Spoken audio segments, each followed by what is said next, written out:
Om.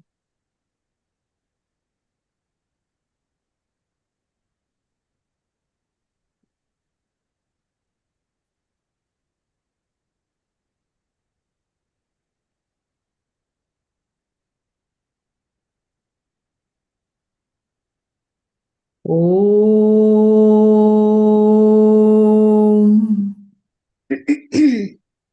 Om.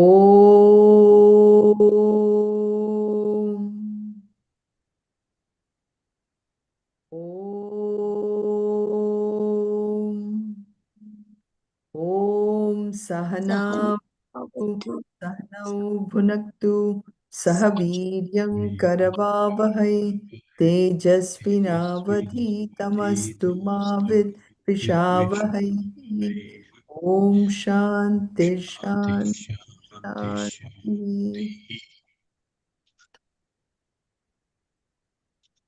So who would like to chant?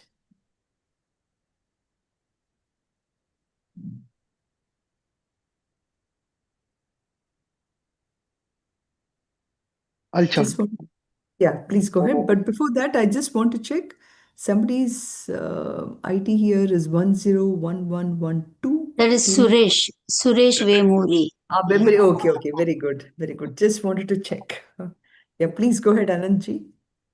ॐ पार्थाय प्रतिबोधितां भगवता नारायणेन स्वयं व्यासेन कृतां पुराणमुनिना मध्ये महाभारतम् अद्वैता अमृतवर्षिणीं भगवतीम् अष्टादशाध्यायिनीम् अम्ब त्वामनुसन्दधामि भगवद्गीते भवद्वेषिणी.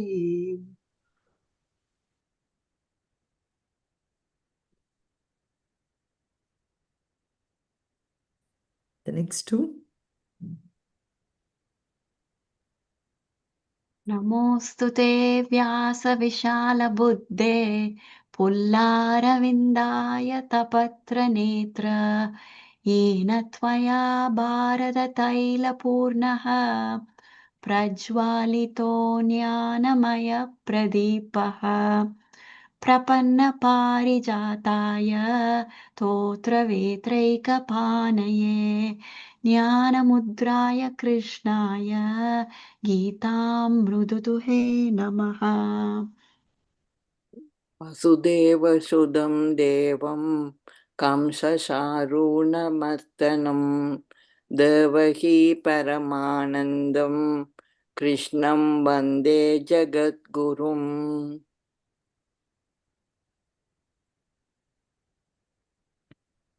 सर्वधर्मान् परित्यज्य मामेकं शरणं व्रज अहं त्वा सर्वपापेभ्यः मोक्षयिष्यामि मा शुचः.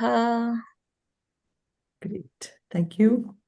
So we are on that section of the 13th chapter, where the means to knowledge is also considered very important, and it is called knowledge. And we are on the section of 20 values.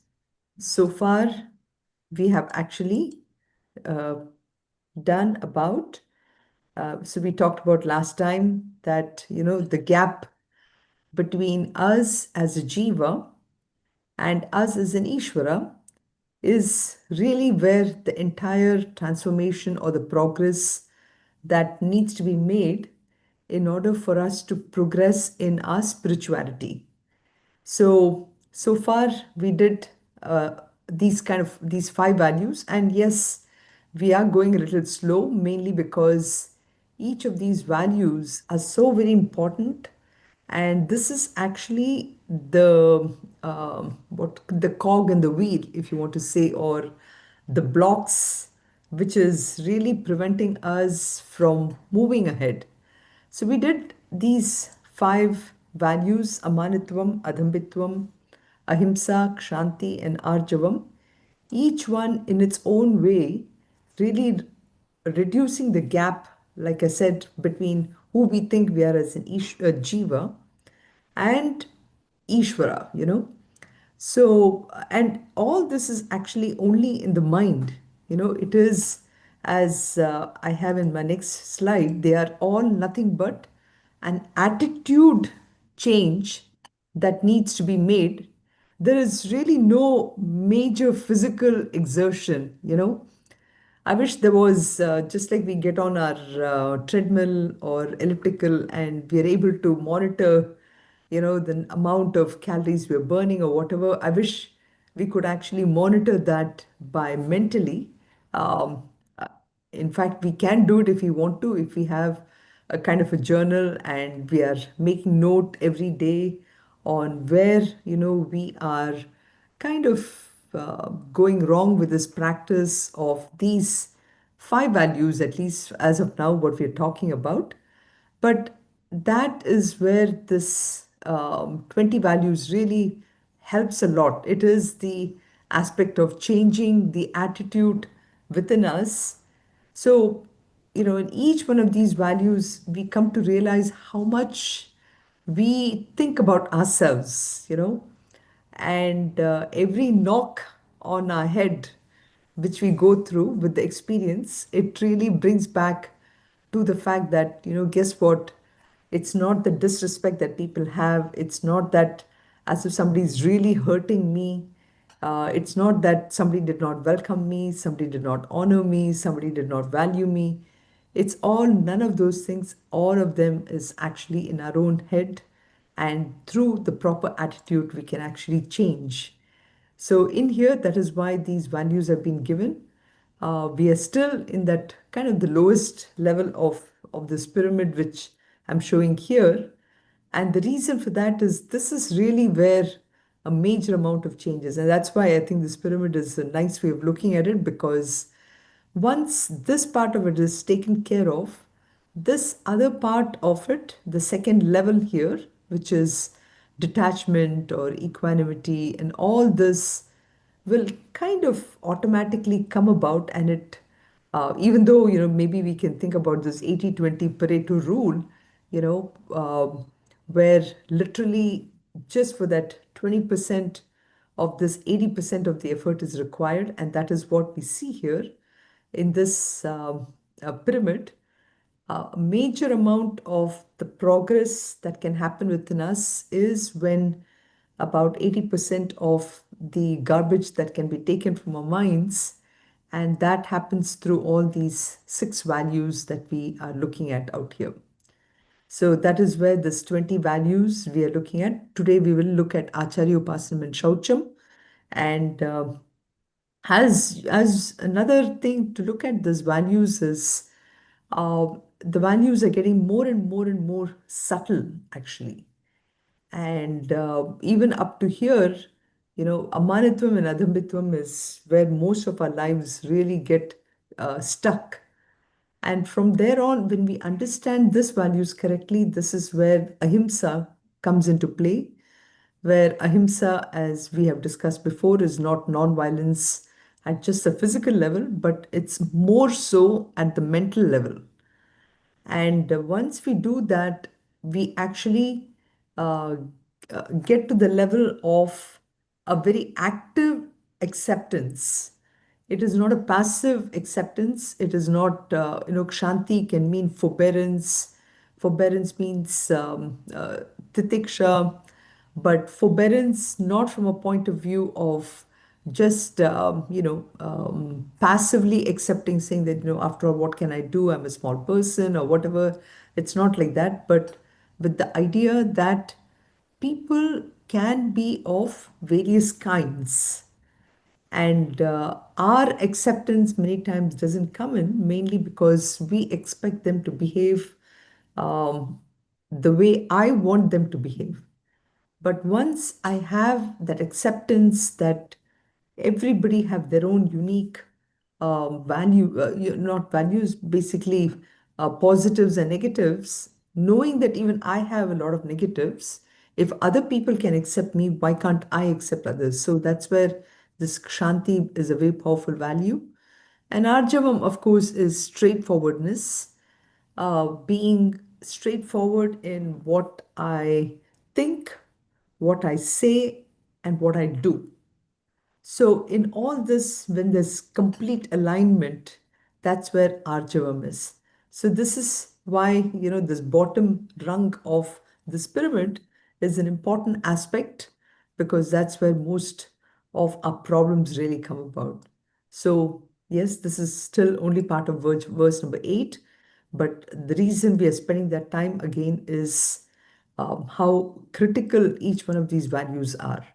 So Arjam is what we discussed last time about how the alignment is very, very important in anything and everything what I say. If I don't do that, that leads to disintegration, and disintegration obviously leads to destruction. And this destruction, of course, is destruction in the values, destruction in which then translates to how relationships occur. And in here, that is where this alignment is important. And it's all about alignment, alignment. So now we come to a very, I would say, a value which is Acharyopasanam. So Acharyopasanam is, of course, service to the teacher. Acharya, which is teacher, and of course, acharyas can be of different kinds. Acharya is a teacher like our parents are our teachers, and then we have a first grade teacher, again the middle school teacher, the high school teacher. They all are teaching us, um, in most of the time, I would say, skills in a particular area of knowledge, right? But here we're talking about a teacher who's teaching us beyond the skills needed for a work situation or anything. Here we're talking about an acharya who's really teaching about us going beyond the things that we're doing and really teaching us a true goal of our lives. Okay, so that is where this Acharya Upasanam really means.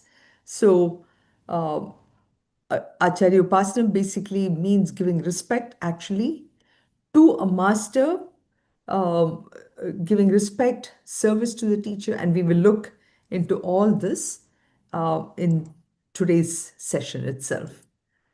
So, Acharya Upasanam can also probably, if you look at the definition from old times, it can it can indicate a guru-sishya relationship also. As you know, in those days, we had what we call this many of the ashrams where students would go and study. So would study with a teacher and the teacher's wife, who both would take care of the child. So it was called as Gurukula Vasam, Gurukula Vasam, or staying at the feet of the teacher and for a certain amount of time, and doing service to the teacher. And by doing the service, the teacher, teaches a lot of things and shows really what knowledge is and imparts that knowledge itself. So, another meaning for Upasanam, of course, can be meditation. So that can be kind of considered as a literal meaning for this Acharya Upasanam. And it basically means, um, where my mind is so in tune with the teacher. Okay. So sometimes when you think about Upasanam, the word Upasanam, it might we may think that, okay, maybe it means like, just like, I have it in my previous thing here, service to the teacher, right? So service to the teacher sometimes can be something that we say that, where I'm only serving the teacher by bringing this teacher food, and of course, in those days, you have all the wood you'd cut in the forest and bring to the teacher so that the teacher's wife could cook for everyone, and then, washing the clothes of the teacher. All these things, is what we think is this as service, right? But then service is actually, we need to think about it beyond service, which is actually meditation. And meditation, as I said, is really being aligned with the teacher's thoughts and what the teacher is trying to convey itself. So, um, another word when we think about acharya is guru, right? So, guru is the one who removes the darkness, we say, removes the darkness within our mind. So, what is that darkness? Darkness signifies Ignorance. ignorance, right? So, Yes. one who removes the darkness through the light of knowledge, that such a person is a guru or acharya. So, that person on whom I can, when the guru is giving me that knowledge and I'm able to meditate upon that guru, that is, can also be looked at as the acharya pasanam. So from that, so this is a very important aspect of it, because as I am completely in tune with the guru itself, then what happens is nothing becomes too small or too big for me, and I'm able to really, learn to this aspect of surrender. So, upasanam can also mean taking, of course, from service to meditation where my alignment is, to ultimately that aspect of surrender, surrender at the feet of the Guru. So, these are all very powerful concepts when you think about it, because a surrender, that is, really surrendering my ego. The one thing that is very important for me right now is what I think is my own ego or my identity, right? But when that alignment happens with the guru on what the guru is trying to give me the knowledge here, there is a sense of complete surrender that needs to happen, where my surrender of my ego at the feet of the Lord. So, in that sense, also, Acharya Upasanam means surrender. And in Bhagavad Gita, we actually, we see Lord Krishna using actually this word of Acharya Upasanam many times when he's talking to Arjuna, asking Arjuna to actually surrender that ego in him. And in order to do this, of course, the mind has to be subtle, the mind has to be very pure, and the purity, of course, we'll be coming to as next the word, which is shaucham. But then that is the aspect which needs to be thought about, which is that by the purity of mind, the surrender happens quite easily. Now, when we think about an acharya, right, um, the choosing the right acharya is also very important. Choosing the acharya with whom I can be completely aligned. And again, sometimes, through wrong judgment within ourselves, we may think, oh, I'm going to this guru, but I'm not going to that guru. So, gurus are there, many gurus are there for a purpose. They are there because of somebody like me, somebody like me, in the sense we all are actually sometimes, different in how we think, on where we are with regard to the maturity of our minds. So we need to also make sure that, when I'm choosing a guru for myself, I'm able to align myself well with that particular guru. So this is an important aspect that we need to think about, because once that alignment happens, then a service and surrender happens quite easily. So service to the teacher or surrender to the teacher implies actually a complete surrender of the whole frame of our minds. And this frame of our mind, which for us, each one of us, is defined, I would say, by the various likes and dislikes, within our mind, that ability to give up all that and align myself. So, Acharya Upasanam is a very powerful word in that sense. It really means a great personal surrender of my ego, my likes, my dislikes, everything that is me, and aligning myself with that Acharya. So, this can happen only with an Acharya with whom I am completely comfortable, right? So, only that person, that Acharya who has a very clear, steady knowledge of the truth, and who he or she is at a level where I can look up to, who has not much of needs.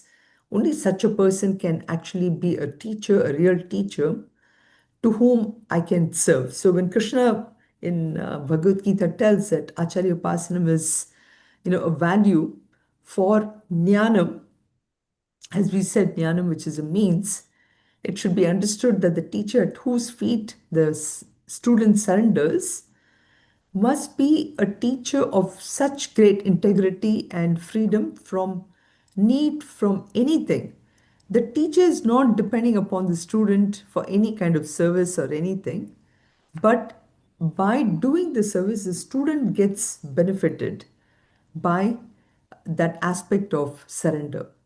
So, Acharya Upasanam then also indicates that willingness to serve, you know.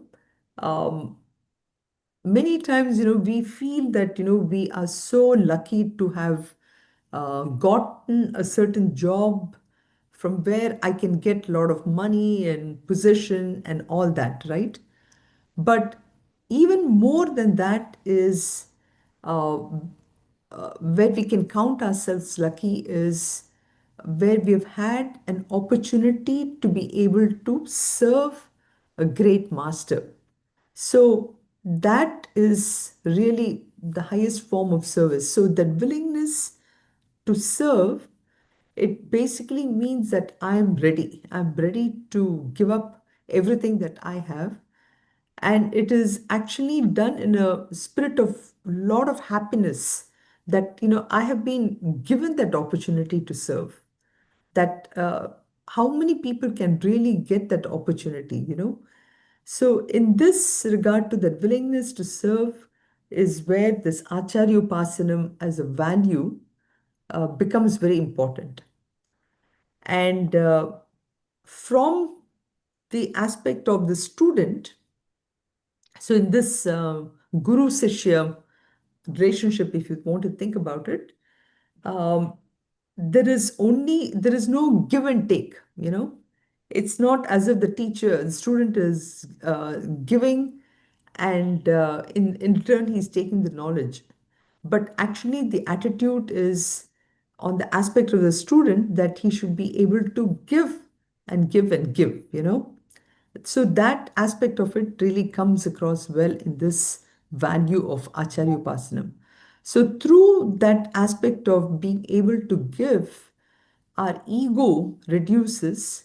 And when our ego reduces, this attitude of questioning also, becomes less and less, and my mind becomes pure in order to receive this knowledge.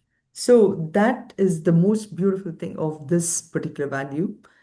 Um, and I think I've given this example before too about how um, this, somebody from America goes all the way to India, and, he meets one of the Buddhist teachers, and he wants to, meet with this Buddhist teacher. He actually goes all the way, he makes a trip to India to actually learn from this master. But then he being, a university professor who is well versed in, this particular aspect of religious studies, he starts to sort of, speak about his own knowledge. And this teacher, says, do you want tea? And, he says, okay, you can serve me tea. And so the teacher starts to pour tea in the cup. And at some point, uh, the professor who's looking at the guru finds that the teacher is actually pouring tea, and the tea is actually pouring out of the cup. Okay, so this professor asks him, the tea is spilling. Why are you doing it? So then, the teacher says, well, that's how your mind is. You seem to be so full of knowledge, so full of facts, not even knowledge. You seem to be so full of facts that I'm not sure if you're really ready yet to receive knowledge. So, Acharya Upasanam is that ability where I can actually clean my mind, have the purity so that I'm ready to actually get the knowledge. So, that willingness to serve comes when my mind is clear. So, this, at the end of the day, Acharya Upasanam, respect for the teacher is an ultimate thing. So, of course, for any, and this doesn't goes, is not just for a spiritual teacher, but any teacher, the first element of it is the respect for the teacher, which is very important. So I just found this beautiful quote and I thought I'll put it up, where the mindset of the student has to be that, teach me, I need to be strong enough to grow, wise enough to ask, and humble enough to receive. So that's the most powerful thing in this aspect of Acharya Upasanam. So it is, it goes in so many different ways by serving the teacher, by respecting the teacher, by surrendering to the teacher that purifies the mind of the student and makes a person ready to receive the knowledge itself. So, just wanted to discuss that value. So, I was actually thinking about putting reflective questions for each one of these values, but maybe I'll start off with this particular value here so that we can get a little bit of a discussion going as well. And through the discussions, maybe you might be able to share your own thoughts on this beautiful value of Acharya Upasanam. So, okay, I have this one question here. Uh, Today, the way education is set up, is mostly we are going to colleges or universities or even schools mostly to get knowledge so that I can increase the amount of qualifications, and through that increase in qualifications I can get a good job, and through the job get enough things that I'm looking for, which will increase my worth, whether it's money, position, name, fame, real estate, all those things. So, in such a context, what do you think?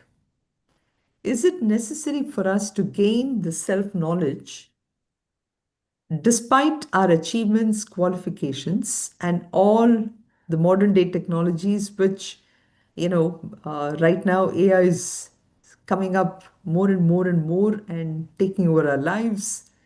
And so, and all the modern day technologies that make our everyday life so comfortable. So, in all this, where do you see the value of self knowledge? And it is particularly important in this regard because at the highest level of the teachers, what we are looking at from, as I mentioned, the first grade teacher, fifth grade, 10th grade teachers, to ultimately the teacher who gives me the ultimate knowledge of truth, who really gives me that exposure to what my final goal in life is. Correct? and who is giving me that kind of self-knowledge. So what do you think? Hari Om. Go ahead, Anand. Yeah. And the knowledge that's required to, get the money, fame, that's available outside, whereas the self knowledge available is not available. So so that's the to reach that ultimate goal. So it is necessary to gain the self knowledge and through the guru parampara. Mm-hmm. Yeah. Mm-hmm. And also one of the other things seen is like a Guru Paduka Stotram and some of the Mm-hmm. slokas.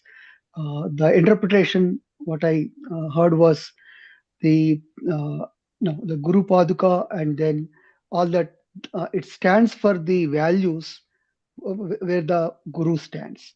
So it's not necessarily literal meaning, but Mm-hmm. to worship the values. Mm-hmm. Yeah. Mm-hmm. So the Paduka represents the uh, signifies The the values where values on which the teacher stands, right, right? right. Yeah.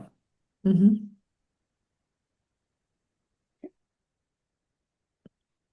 One second. Sorry, I need to take this call.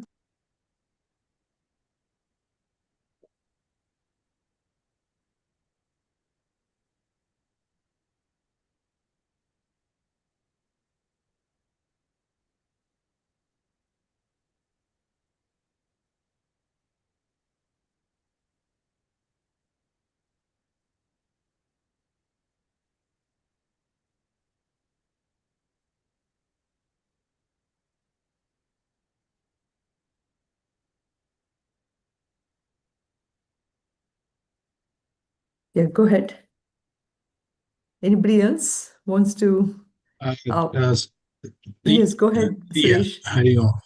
Hari Om. So I'm thinking the question uh, begins with one recognizing or not recognizing there is something about inner self which is different from what you see outside or experience outside. For someone who does not recognize it, that looks like it is not necessary. The self knowledge is not even necessary because because there is simply no concept of there is something different from outside. Absolutely, It seems to extremely me well that is put. the starting point. That's the starting point. Yes. And once you recognize that, then the answer is very clear. Yes. Yes. That is the starting point, which is Because do none I. of what you learn, all those qualifications, achievements, those things don't address that part most of the time. That's right. So the That's right. maturity should be there, and the trigger point. Oh, I'm Yeah. getting all these things. I have everything, but you know, then you get Right. that question saying that who am I? Like, what is all these kind of a thing? There Correct. will be a Correct. time, I think. Yeah. Right. And a precursor to Sureshi's question, where for a person who doesn't recognize um, that there is something called as inner versus outer, you know, somebody who's always focused only on the outer world and is trying to gain a lot of, objects, power, relationships, all that stuff to get to happiness. And it actually, the one more precursor to this is, where does happiness lie? Is happiness really outside or happiness inside? Or maybe that question will come much later. But I like the way Suresh brought that point, which is, if somebody who's always outside and doesn't even know that there is something else called an inner thing, then that person will not even know what self-knowledge is. Correct. So another question on the same lines, which is now the reason why I'm bringing this up is because of this second question, if we consider that something like self-knowledge indeed is necessary, so now we're going to phase two, So there is somebody who already knows that, yes, there is inner and outward peace, and can you attain it without the help of a qualified teacher? Now, again, this question is because today we live uh, I mean, it's interesting. We had internet. After internet, we had YouTube, and through YouTube, we have plethora of masters, knowledge, everything that is available. So, and now, okay, even if that is not, you have Chat GPT who will put everything as a nice capsule, literally a pill, which you can just swallow and you're done, right? So, do we still, in this day and age of this, do we still need a qualified teacher? And if you say you can attain it without such assistance, why has it not happened so far? So, the last question is actually even more powerful. But what do you think? So, this definitely requires a little bit of discussion here. First of all, is do I need a teacher? And if I don't need a teacher, why has this not happened so far?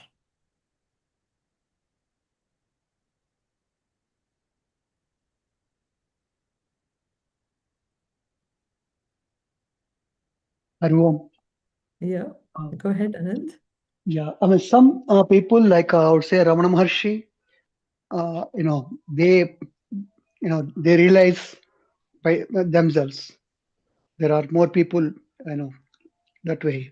There are, I mean, I would say very few people that way.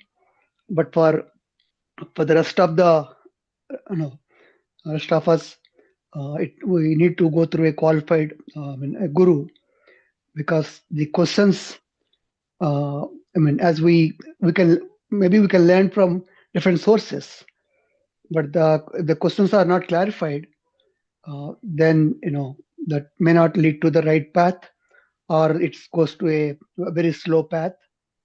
So guru is necessary, and Mm-hmm. that has been coming from, I would say, generations, and it will continue. Mm-hmm. Mm-hmm. You're right. You're right. Hariom, Yeah.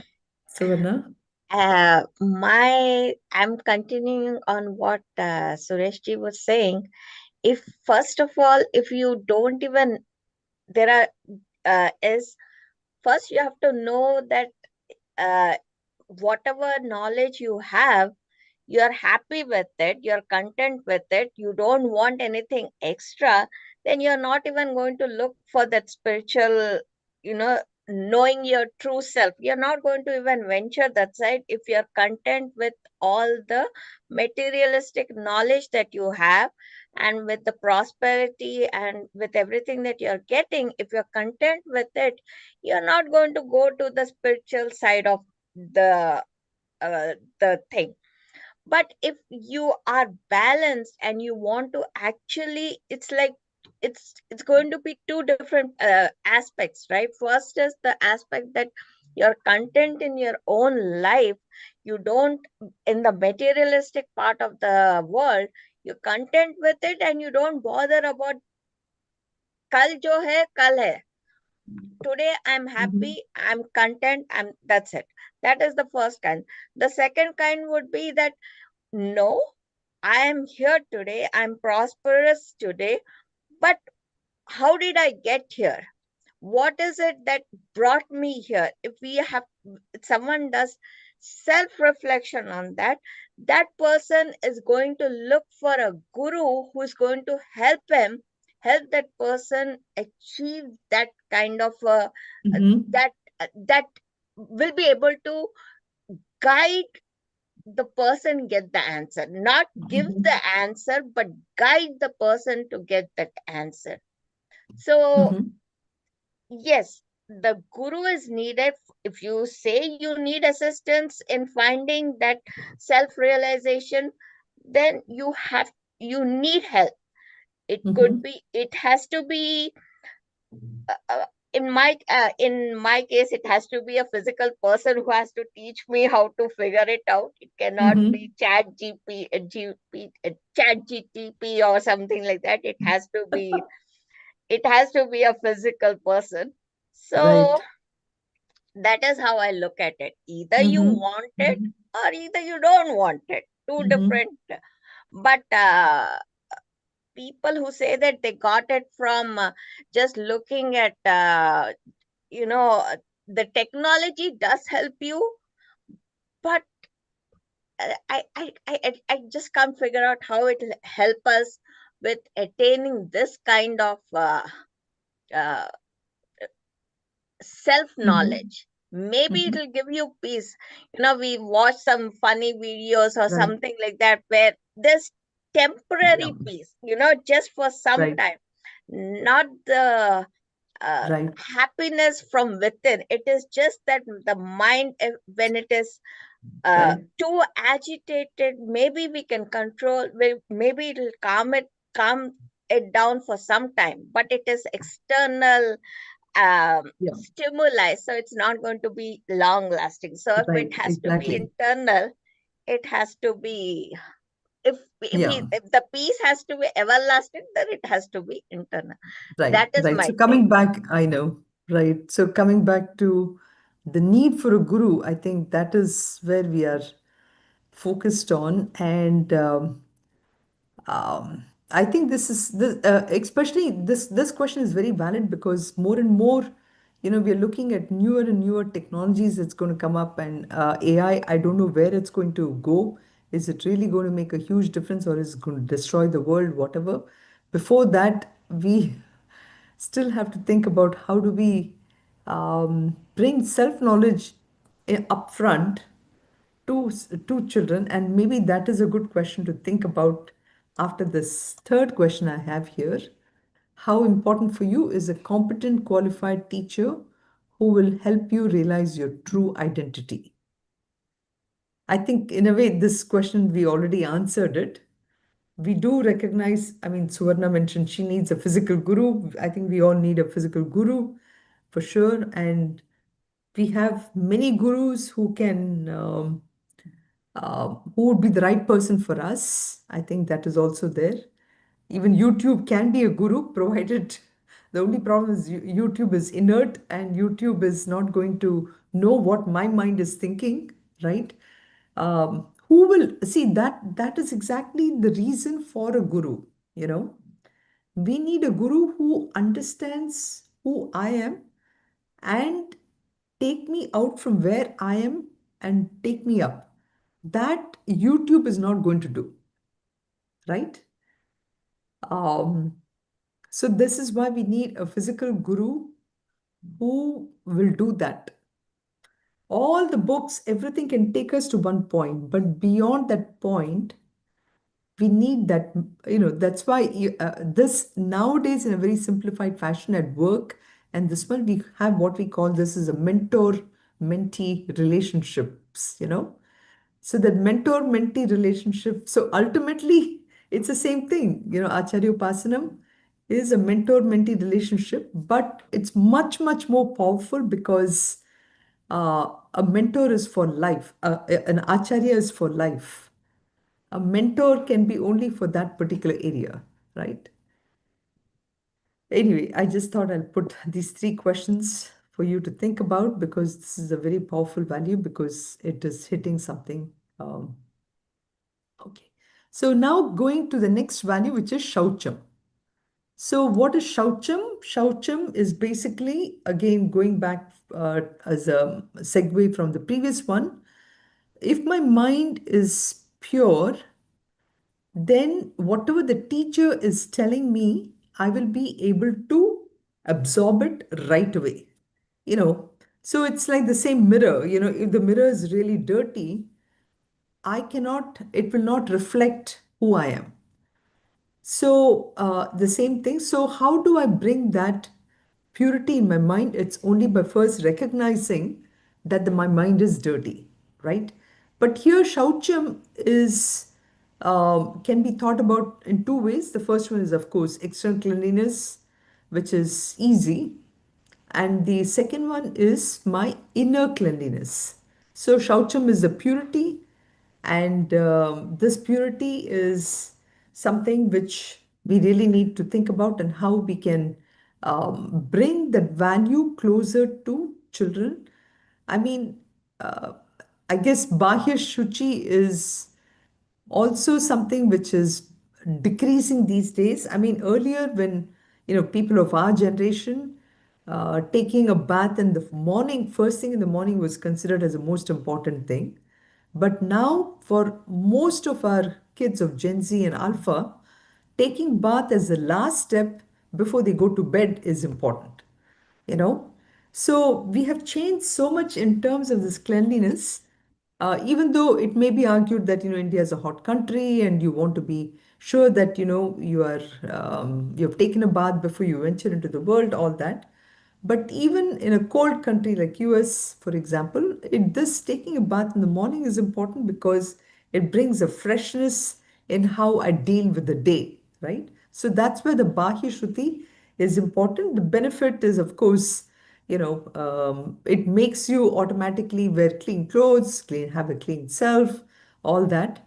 So there is a kind of a daily discipline. So this is more of a discipline thing, which brings about a certain attentiveness, alertness. All this is what we look at from the external way. So now let us really go deeper into the Shaucham. This is the inner mind. So, what do we mean by cleanliness of the mind? What do we see as the things which a mind has to be cleaned from? What do you think?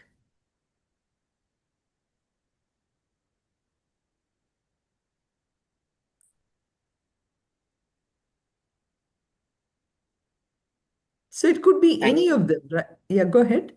Anger, all these bad qualities. Right, right.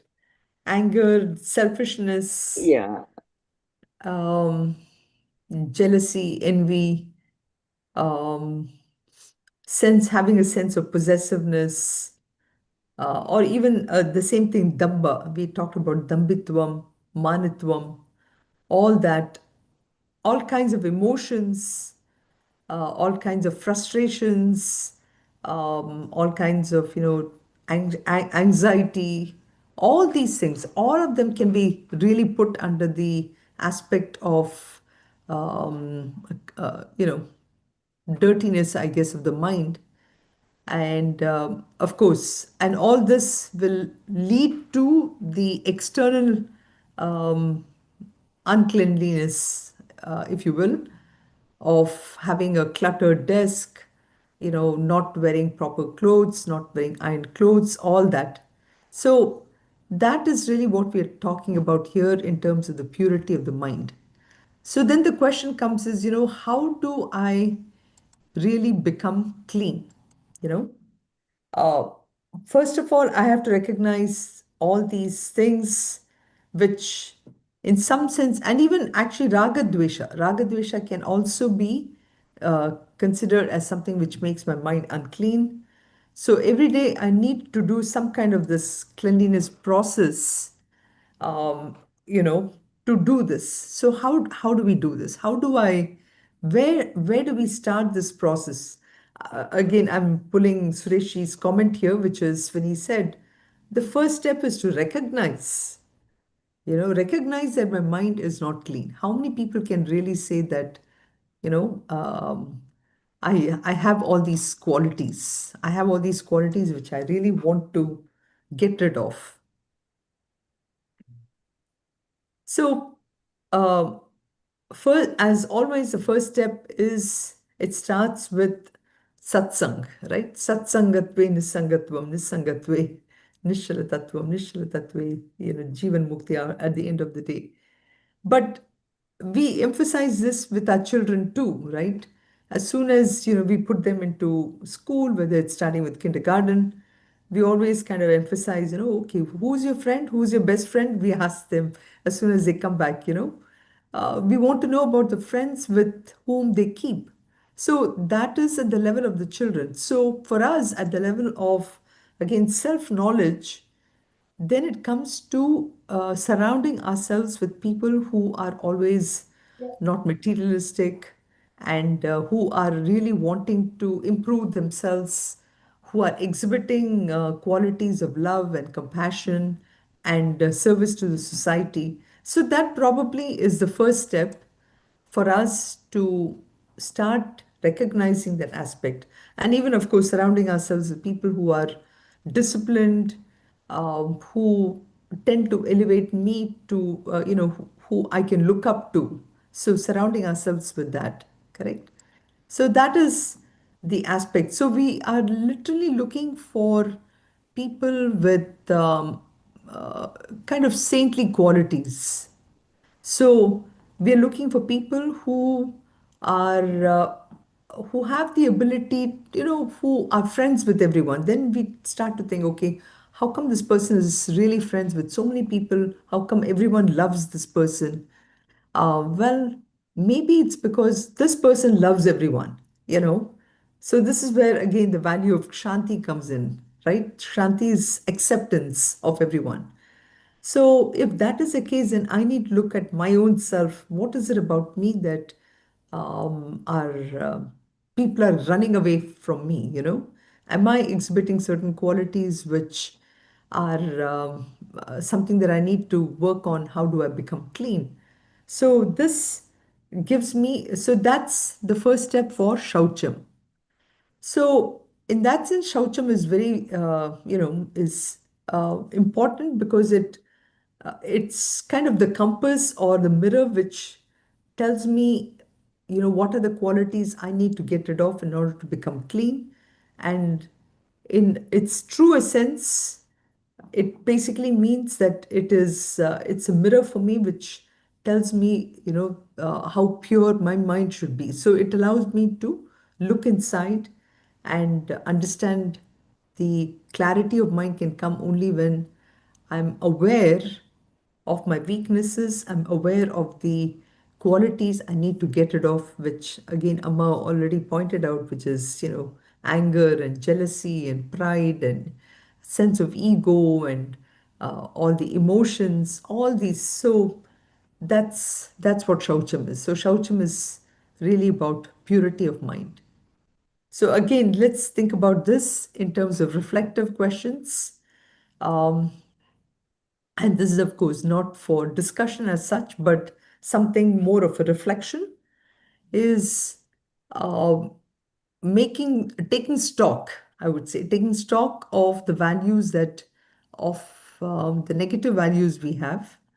So, which of the personal qualities, emotions in me, which I can be aware of? We probably have all the qualities, which we talked about, jealousy, anger, but there are some of them which may be a little more than the others. And along with that, how does it manifest externally in my behavior? And what are the results of such actions? So, again, a very reflective question here to think about. And the second one is now, if I can take for each one of those qualities, uh, how do I see that being manifested? You know, does this lead to any kind of what I already see, a kind of a negative attitude towards any particular person? So, again, a reflective thing here. How can I actually write this down? And how can I start to work upon it? Now, having done that, so this is almost like, so all these are reflective questions. Step one, step two, and then step three is for that same person with whom I'm having some negative thing, let me think of what is positive. And is it possible to write down all the positive qualities of that person and see if I can start to appreciate and practice this? So now then, this is a question of observing this. So did focusing on the positive attribute now lessen my negative emotions towards that person and taking this opposite, which, there's a word for this, which is pratipaksha bhavana, by taking an opposite view, has it helped me as a person to get rid of that particular emotion? So, and by doing so, of course, it leads to the purity of mind, but I do think this is also a value which is not an easy value, um, for many reasons. One of them, of course, the simplest reason is we're all so busy doing something all the time that it's very hard for us to sit down and really reflect upon who am I, what are the different values which are hurting me, hurting others, Um, so this, it starts with that much, almost, clearing up things on my plate, taking some time to taking stock of what are the negative values that I have and how can I really improve upon it. And taking one example of how am I behaving towards somebody who I'm close to, what is it I'm doing, um, so in that sense, this value, Shaucham, is an important value because it's almost like one of the basic values I need to think about. It starts with cleanliness, right? Anything like we talked about, whether it's external cleanliness or internal cleanliness, it starts with having a clean surface to work with. And once I have the clean surface, then the question is, what is it that is making it dirty? And taking each one of those values and literally seeing that how it is affecting a certain person, then trying to see how I can substitute that with the positive value, and then seeing how that can really make my mind pure. So, more of reflection here, but I want to hear from you. What do you think? Can we go back to the previous slide, please? The reflection question, the first one and the second one. Mm-hmm. The next one, which of it? Yeah, so the first question is about really understanding what is it that's making my mind dirty, and what the second one is taking any one particular value or multiple values by really focusing on a particular person with whom, because see, again, the fact that I have these values comes into effect only when I see the effect on a particular situation or a person. So that's what this question is leading towards. So literally, it's a four-step process for Yeah, reflection. I was still stuck on the fact that I'm thinking about my own attributes, Uh-huh. my own what do I have? Jealousy, selfishness, envy, ego, yada yada. All those Yeah, things that I have. I did not go as far as trying to think that I'm taking a person into consideration and how am I behaving. I did not go that far, so I missed this part completely. Thank you. I was still hung up on what all yeah. I have without Okay, got it. without even taking the second person into consideration. I was busy trying to figure out Got it. everything that I Yeah. had. So Mm-hmm. Mm-hmm. when we were talking, when you were explaining the third slide, I was like, what did I miss? Miss, Why are we right, talking about someone else? So that right, was where. right. Thank So the you. thing is that what this value is trying to get to is many times we make judgments about other people, which happens because of a quality that I have. So Yes. now we are trying to cleanse ourselves by um, by this method of looking at somebody else in a positive way, and by doing that, that is helping to cleanse ourselves. It's not about directly looking at, oh, I am jealous of this person, how do I remove my jealousy? So this is offering a method, A stopgap. not a stopgap. It is a method because the only way I know what is wrong with me is when I look at my attitude towards somebody else. So you So, need, you need somebody outside on whom you have been, for example, if I'm working with a coworker and I find that there's some conflict between me and this person, then I try to look at what is it about the other person that is making me mad. So this is indirectly trying to show that there's something about me that is affecting it, but then I'm looking at the other person and I'm saying that what is it about that other person which is making me mad? Is it that the person is, always late, is never able to finish things on time, and that is why I'm mad at that person? Um, and every time, if I'm mad at that person for a particular quality, that means actually I have that quality. Okay. Yes. I also have that negative quality, but I'm Yes. not Yes. willing to address it directly. The way I'm trying to address it is by looking at somebody else. Now, once I say, let's take the same example of this person is always late and who's not trying to finish things on time. Let me look at something else which is positive about that person. So, by looking at some other positive quality, I am actually now reducing that some sense of a jealousy, if you will, but it hasn't yet solved the issue that I have, which is about late or whatever. Okay. So now we come to that next step, which is okay, at least the other person now I've established a certain sense of, appreciating that person or something.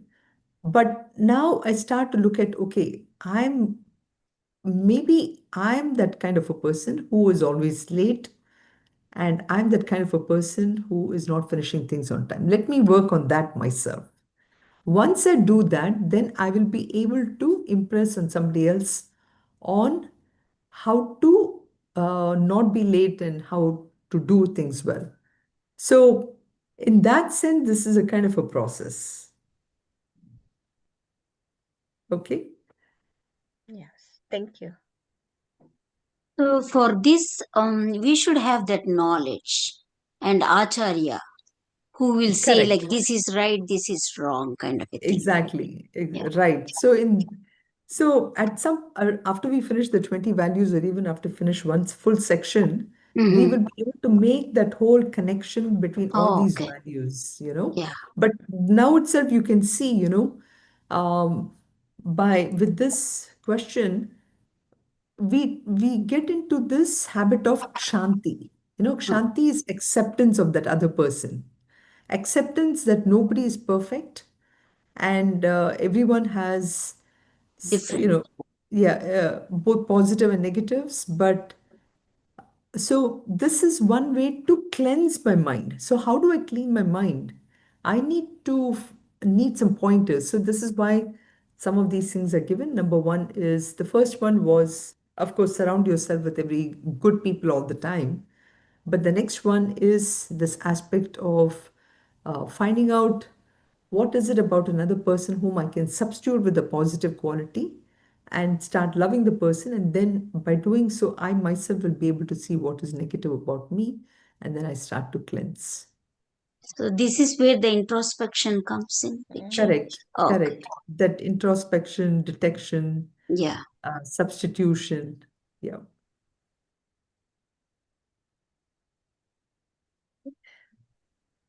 I know it seems like we're taking a long time with each of the values, but they're all, as I said, very reflective. Okay, we'll finish here.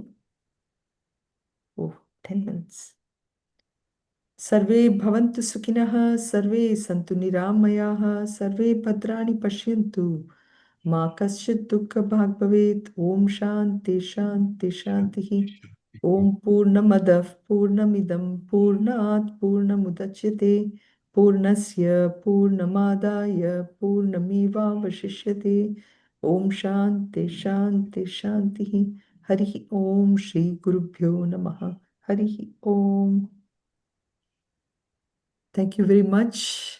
Thank you, Sunita And ji. have Thank a you, good everyone. evening. Thank you, I know Sunita. you're Yeah. welcome. See you. Hari Hari Om. Om. Thank you, Sunita ji. Hari Om. Hari Om. Hari Hari Om. Om. Thank you Hari Om, so Suresh much. ji. Om. Hari Hari Om. Om. Thank you.